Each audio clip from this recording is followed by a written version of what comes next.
Hey, it's Catherine from CatherinePoulor.com. The new CatherinePoulor.com is now live, and yesterday was the day that we went live with the site, and whew, it was an exhausting day. It was awesome, it was fun, and it was really great to chat with so many of you online on Facebook and on my blog and here on YouTube, sharing in the excitement of the new launch. We had a couple bumps along the way, including 3,700 page views in 1 hour. Wow. Thank you so much to all of you that have visited and checked out the site. It's made me super excited. However, my hosting provider was not super excited about it, and they put some restrictions on my account when they saw all that traffic coming through, which slowed down the site tremendously. And also, sometimes when people went and visited pages, they couldn't view them. So I think Susie has it all straightened out now, I hope. And so if you haven't spent enough time on the site yet, I hope you will, because there's lots of fun things over there, and the site is so much more user-friendly now. And like I said, we're going to be working on phase 2, and it will be even better, more user-friendly and more exciting and inspirational, I think. Speaking of inspiration, after a whole day of working on the computer yesterday, I'm ready to get inky. I have some new stamps from Clearly Besotted, and they're awesome, and I've been dreaming about them, so I can't wait to get my hands on them. So if you're ready, I'm ready. I think we're gonna make a kiss card and Halloween. How about it?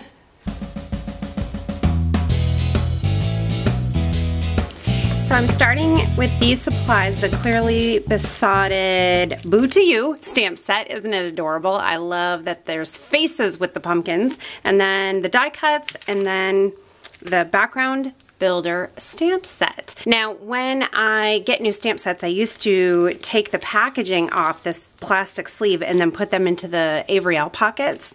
And then I ran out and I haven't ordered any more. So lately I've just been running a slit across the top, and then I can, well, these are glued in there, but once I get the glue off, I can just slide them in and out, and it's really easy. So that's how I've been storing them lately. Here is a card that Eva made last night using this stuff. She had fun. All right, let's get started. The first thing I'm gonna do, because I'm gonna make some kiss cards, is run a score line up the center and then cut in half, and I will have my card bases. A lot of times when I'm doing kiss cards, I'll cut the next layer 4 by 5 1/4. I think I want this one smaller. So let's see, I'm gonna take 3/4 of an inch off. So 3 1/2, 3 1/2, and then, oh, you can't see the measurements. And then 3/4 of an inch off this would be 4 3/4. 4 3/4, and then all this excess I just pulled off or cut off, I can use to cut out my pumpkins. I was so excited to get stamping that I didn't even check my nail polish. I've got some chips. You guys don't care, do you? All right, I have everything all set. I cut out some pumpkins, and I have my layers, and the first thing I'm gonna do is stamp these pieces. So let me push this stuff aside. I practice on scratch paper first, and you guys are just gonna die when you see this. I love Argyle and Houndstooth, absolutely love. And wait until you see what it looks like stamped with this Kaleidocolor. I think this is hilarious because I have been stamping for 11 years, and when I was a new stamper, Kaleidocolor ink pads were pretty cool. And then they kind of went out of vogue, and you didn't see them for a while, and now you're seeing them again, and they are super fun. One of the things you want to be sure to do is move your stamp back and forth on the pad a little bit, because you don't want to have a stark contrast between the colors. You want them to kind of fade into each other a little bit. All right, you ready?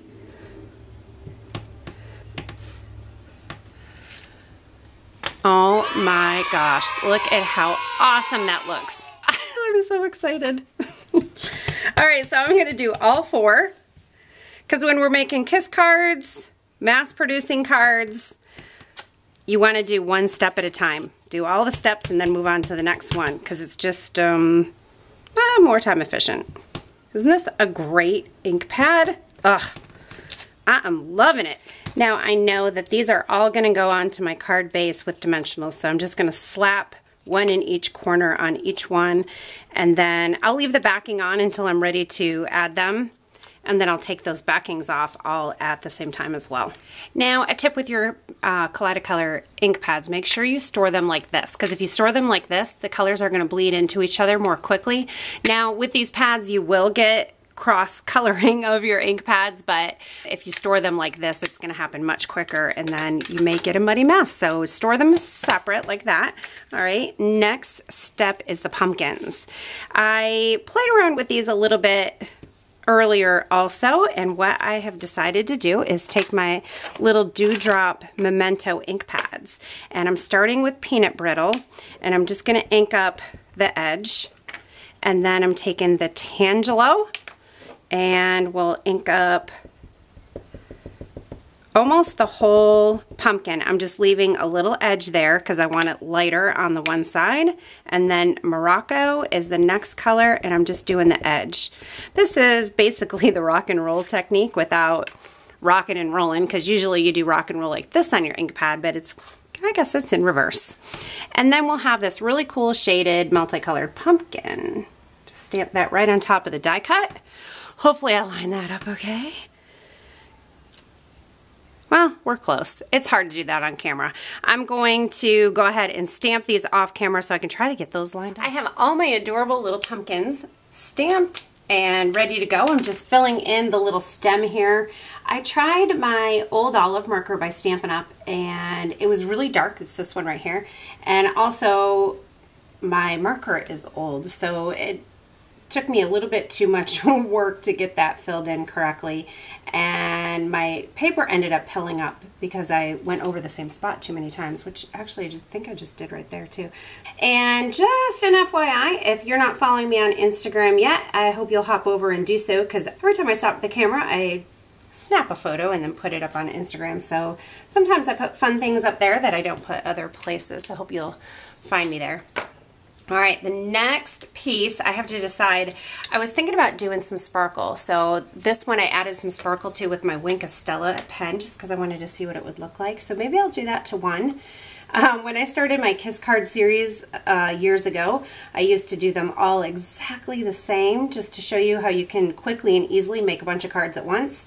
And now I've been changing them up a little bit to show you how you can just tweak certain things just a little and get a different look, use some different fun techniques, and get more mileage out of the stamps and basic designs that I show you. So we'll do some of these different. I think I'm going to use, well, yeah.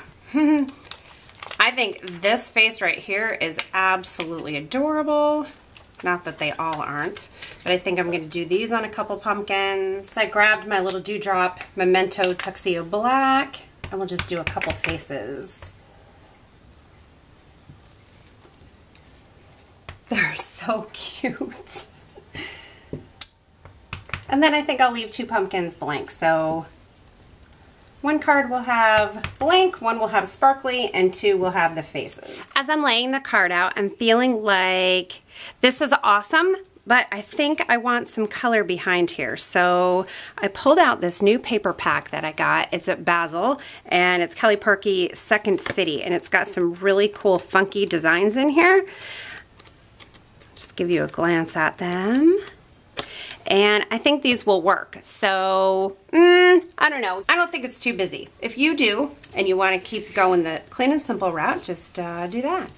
So I cut 4 different patterns. There are 2 patterns, 2 of each pattern in the pack, and you use pretty much the whole piece on a card except a little strip. So I have a hard time using up all my paper on one project, because what if I get to another project and I need like a certain pattern and I don't have it, then I'll be mad. So I just use 4 different patterns. So now as I'm trying to figure out what other greetings I want to use, I'm just putting a card basically together, just laying it all on top of each other, and I'm pulling out greetings from my stash.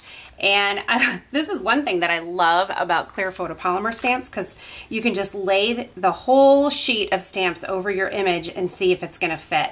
So if I play with the pumpkins right and get everything just right, this thank you so much is going to work. You could make a whole bunch of these, package them together and give them to the teachers, or just give some love and thank you notes to your friends this fall. So I really love this font. I think it's awesome. So we'll do 2 thank yous, and I used black on that, and I was supposed to use brown. Oh well. We'll do 1 brown and 1 black. I will set these aside for a minute, and then I'm going to start assembling. So I'll just speed this up and do the assembly real quick.